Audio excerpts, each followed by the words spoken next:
colon 423 get fame. That's 423 get fame. I would tell you to leave a message, but the truth is, I don't really care. I've had this hotline open for months, and not one of you jokers have what it takes to be famous like me. So leave a message if you want, but don't expect a call back. I've got way more important things to do than to waste my time on losers like Mascarita Sagrada and you all. Thank you, and have a nice day.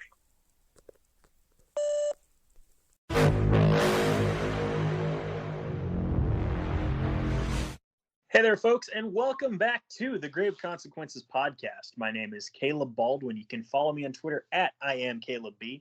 Follow my co-host, friend, and producer, Greg, at XMaserati on Twitter. Follow the show at GC_cast. Of course, check me out every Wednesday night after AEW Dynamite on Eddie and Caleb's HeroCast. That is a podcast dedicated to hero-based movies. The recording date is February 15, Tuesday night. We are here to review Season 3, Episode 5 of Lucha Underground. The working title of that episode was The Prince and the Monster. Greg, real quick, how are you doing? Actually, no, I know how you're doing. So let's get right into it, if that's all right with you, man. That works for me. All right, cool. All right, so to start the show, we have Dario Cueto next to the dial. And whose name should land on that dial of doom but the name of Prince Puma? So tonight, and not right now, it's going to be the main event. Tonight, we have got Prince Puma challenging for just the second time. The third time in his career. For either way, Prince Puma challenging for the Lucha Underground Championship against Matanza Cueto later on in the show. Boy, oh boy, going into this, I was not too excited. I didn't know exactly what they were going to do, but knowing how most of these Matanza matches go, I was not super excited going in, but as we'll find out, I was pleasantly surprised by that match. You know, I was actually kind of excited to record these episodes because, you know, especially me, I had a sour taste in my mouth after the end of the previous season. Yes. But in a vacuum, this season actually is, especially these two episodes specifically are really good. And they do what they set out to do very well, I think, in pretty much almost all regards. Even in avenues and storylines I don't care for, even with characters I might not be interested in, they seem to be doing everything, or most of everything, correctly. Or they set out to do the right things. Whether or not they execute it, you know, that's always like any given Sunday. But it seems like everything is done well, or planned out well so far. Yes. Now, the Chimps play us in, and we're going to get right to our first match of the night. We got Ivelisse versus the Mariposa, and real quick summary of this match, 2 words, actually technically 3 words because one's slang. Physical AF. Yeah, this was a very good match. Like people would criticize like Ring of Honor and Indies for not having much story and just going for big impact moves. This was story in these moves, in these sequences. You know, just different setups, different conflicts throughout the match. A little bit more grounded. It's an opener, so they didn't go too crazy with, you know, over the top moves, but there was some physicality, like you said. So like I'm not the biggest fan of Ivelisse, but this match was really good. It was really good. And Ivelisse actually got the win with the Code Red, or some people might call it the Canadian Destroyer, Sunset Flip Powerbomb, whatever you want to call it. Ivelisse gets the win, but after the match, she is jumped by Marty the Moth. And we get an assisted splash kind of thing from the Mariposa and Marty onto the rib cage of Ivelisse. And she can't breathe. And the Martinez siblings are just posturing over Ivelisse. And we will have this revisited later on in the episode. They did some pretty cool spots. We're not going to go everything, but there was one spot where Marty interrupts, and then as Ivelisse is distracted with Marty, then Mariposa comes up and attacks her from behind and is holding her and screaming at her, you know, apologize to my brother.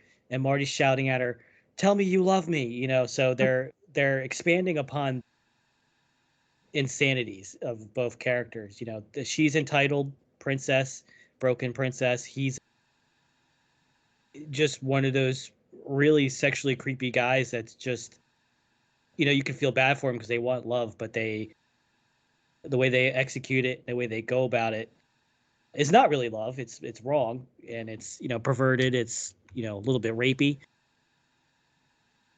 You know, he's a bad guy, and it's a very grounded kind of evil bad guy that, you know, I think it can trigger in a good way people watching the show. Like, you're gonna root against him. You want him to get his ass whooped, like you really do, and that's a good heel. And, you know, wrestling's fake, so we're all no one's gonna get hurt. Well, Exactly. So after that segment, we cut to Dario on the phone in his office when Johnny Mundo knocks on the door. And Johnny's complaining that Prince Puma got the title shot. And Dario assures him, like, hey, fate wasn't on your side. I'm sorry, you know. And Johnny's like, what's this about fate? I don't believe in fate. You think fate or divine intervention gave me these abs? And he pulls his shirt up. Good stuff. And Johnny said, you know, I want a real, tangible title shot. You know, in that Atomicos match, Sexy Star got pinned. Sexy Star lost the match. And Dario was like, you know what? You're right. She did get pinned. And who pinned her but Jack Evans? So, you know what? With that idea in mind, next week, we're going to do Jack Evans versus Sexy Star for the Gift of the Gods Championship. I love how Dario just continues to, like, just get at, like, just pick at Johnny Mundo just as much as possible. It's very good, and as we'll see in this episode, I think even next episode, this continues a storyline. Even by next episode, I'm not sure exactly where the end game is. And I'm going to come back to this maybe next episode, maybe later in this one. They're doing a really good job of continuing storylines at a very organic pace, not rushing them. They have lots of different beats, different sequences, and this is very healthily paced. So this goes places I like. Yes, absolutely. And speaking of healthily paced storylines, we see a vignette, and this vignette just tells us follow the White Rabbit. Follow the White Rabbit. And then TikTok, they'll be here soon. The spoiler is that they're not soon enough for me. They're not here soon enough because I love what is coming. Yeah. And I remember just being like, when is it? Like, I didn't even know what was coming, but I just remember being like, get here already. And when it got here, I loved it.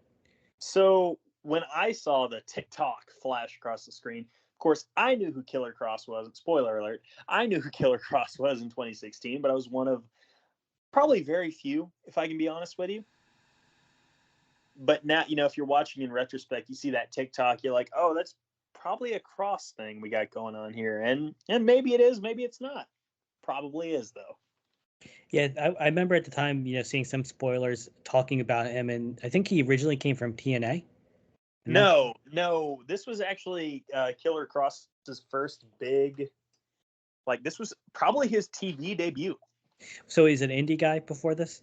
Yes, exactly. He mostly worked in, like, the Vegas and a little bit in New York as well. Okay. I mean, I still haven't seen a lot of him, even though he's been around. And not because I'm avoiding him. It's just he's never really been in. He wasn't in TNA when I was watching. I wasn't watching NXT when he was in there.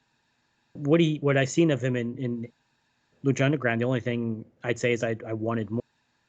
He never really gets another spoiler. He never really gets a chance to really do much, unfortunately. And he doesn't. It's not that he doesn't do anything. It's just the way they debuted him was, you know, similar, where they don't give everything away right away. They're kind of like teasing what he can do, you know. Exactly. Now after that, we've got our second match of the night, pardon me, and this is match 2 of the best of 5 for the Ultimate Opportunity. Of course, Cage has the 1-0 lead in the series. And okay, I wrote down, we got a deadlift suplex by Cage. That was awesome. We also got this was a Haas fight. Just pure and simple. Haas fight. Now, they did fly around a little bit, but by and large, Haas fight. And admittedly, I did tune out of this one Yeah. a little bit, not because it was bad, but because they still were kind of saving some stuff. Still good match. I'm Yep. sure if I went back and paid attention to it, I had some other stuff going on. I'm sure if I had the opportunity to pay attention to it completely, I'm sure I would have liked it. Because Cage and Tejano, they surprisingly, like, they have some chemistry. They do. They work well together. I would agree. Sir. And by the way, Cage hits the what WWE and most mainstream fans know as the F5, but right before he hits it, he calls it the Luchador Destroyer. Good move. Cage is great in Lucha Underground. I mean, I know we say it all the time, but I'd like to see him used more in AEW. Yeah, that's not going to happen. He'll be used more in Impact when he gets over there. So Cage gets the win and leads the series 2-0. So Tejano's back is against the wall. It is. He's got to make some changes. Dude. Yep. He has to change up the game plan, maybe shuffle up the lineup if this were baseball, that sort of thing. After that, we go to the back and we see the artist known as Sami Callihan comforting his girl, Ivelisse. And Sammy's name is Jeremiah Crane, for what it's worth. And, Jeremiah's just like, hey, I saw, you got jumped out there and, I'd love to help. I'd love to fight. And they have the open invitation for everyone. And Ivelisse is like, you know what? Like, no, I want to keep my dating and my work life separate. And I love this line because Jeremiah, he says, like, hey, you know what? Like, what you and I have, it's way stronger than what you had with Son of Chaos. Great stuff. I mean, you can see the seeds of a pretty toxic relationship. Neither one is great. Absolutely. He's very toxic though. Like she's just not a girl you want to end up with because she's just abrasive and confrontational, and she'd probably beat you up. But he's definitely like gaslighting her and playing mind games. For sure.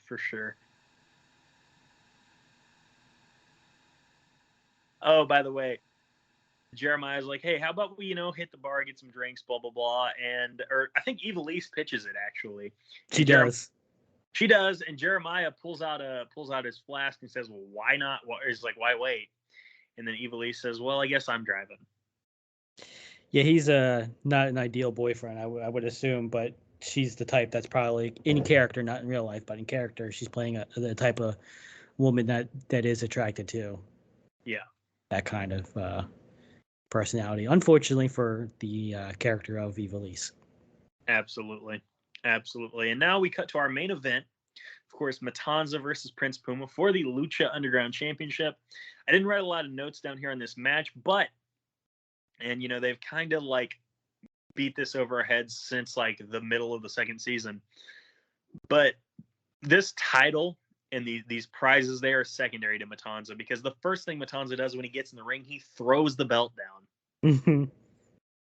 I mean, he's like what, possessed? Yes. Yeah. So like he doesn't really give a shit. Yeah. Exactly. And you know what? I loved this match, and I loved it for one reason. This match showed us that Matanza is beatable. In fact, Prince Puma had him beat. This is the strongest Prince Puma I've ever seen. Absolutely. In the temple. Like, I mean, this is even before, like, even comparing his title run, like, yes, this is the strongest we've seen him. Easily better. He was always fighting from underneath, and in this one, he picks up Matanza off the ground into a regular suplex, just deadlifts him and brainbusters him. Like, that was sorry. insane. Can you hear a vacuum? What's that? Can you hear a vacuum right now? Nope. Okay, good.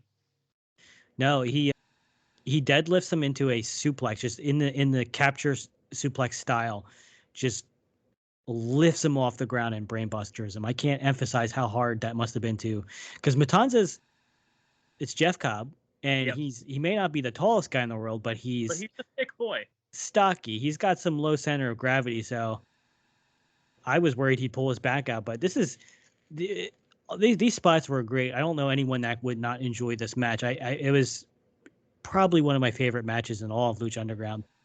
Might not win because others have more storyline emphasis in them that makes them kind of like a little bit more important. But this was incredible. It was the strongest Prince Puma match. I mean, he's getting closer to the dark side. Even Vampiro in this episode, next episode, I forget all the things he said, but he really everything he said on the commentary added to each match, especially this one. No, absolutely, absolutely. And you can see like Vampiro really wants to be the sensei for Prince Puma. That is evident for sure. Very evident. And you want to get you ready to go into the finish? Yeah. Oh my God. Prince Puma hit the 630. And then for probably the most heat he's ever had in the temple, Mil Muertes comes in and spears the crap out of Prince Puma. Dario says to the ref, he says, I didn't see that, and neither did you. I mean, Mil came out and he fucking killed him, dude. Yes, he did. He did. And the crowd absolutely hated it. And I don't even think it's like, F you, Mil Muertes. It's more like, damn it, we want to see Matanza lose the title.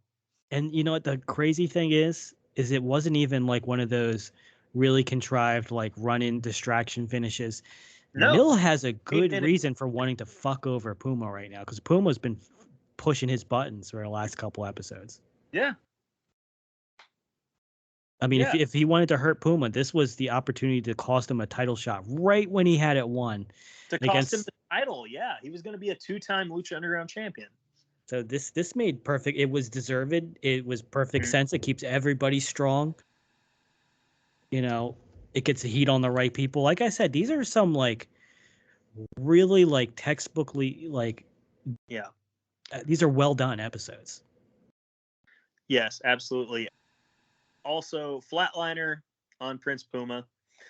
Mil kind of leaves the ring, but he stares down Matanza. He's not, he didn't forget about Matanza. And Matanza picks up Prince Puma, Wrath of the Gods, and Matanza retains the Lucha Underground Championship. But that's not all. We cut to Killshot, who's doing incline bench when Joey Ryan comes in, hands him an envelope. And I love it because Killshot's like, where'd you get this? And Joey's like, what do you think? I'm a detective or something? Yeah. He said, what's the guy look like? He's like, I don't know. Yeah. Either way, on it reads, you left me for dead. Someone from Killshot's past may be coming to the temple. I mean, Killshot's another character, like, throughout the beginning, like, maybe even, I think, near the end of previous seasons when he had the WND match. Yeah. This season, they have a lot of separate storylines, and they're much better paced. Like, they might miss an episode or two here, and not much more than that before they come back to a character. Or something else happens to advance the storyline. Like, I know the first season, like, some of the wrestlers couldn't get there for taping. Everything must have aligned perfectly, and they must have had a perfect time to, like, plan it out because everything comes back naturally. Everything keeps moving forward. I mean, we just saw Puma and Matanza. We saw Matanza and Dario Cueto storyline, cross of Puma and Mil Muertes. I'm not entirely sure where Evilises is going at the moment, but we will see Havoc and Masquerita soon. Cage and Tejano. Like, there's a lot of. It sounds like there's a lot that would get lost in the shuffle, but they're managing to keep it, well done. Yes, absolutely, absolutely. And now with that, we can grade this episode, and I'm going to give this a well-earned B+. I'm going to give it an A. Okay. Just because I think it deserves it. I mean, it might be one of my favorite. I hesitate to always say like the best, but this was one of my favorite Prince Puma matches. Mm-hmm. I was invested in this. I think there was also a powerbomb spot that was fucking wicked too. Yeah. Yeah, absolutely. Yeah, and I the story's great. The commentary was amazing. You'd have to go back and listen to it. it was like everyone, took notes from the first 2 seasons and learned and just got better. I really have no complaints. Even the match I couldn't pay attention to. It wasn't because the match was boring. It's just because, sometimes stuff happens in real life and you can't pay attention right away. Exactly. But hey, folks, that is the show. We thank you for listening. As always, check out everything else here on the Social Suplex Podcast Network. Rate, review, follow, subscribe, do all that great stuff. Like I said, we thank you for listening. And just remember that if you have beef with Mil Muertes, you might suffer grave consequences.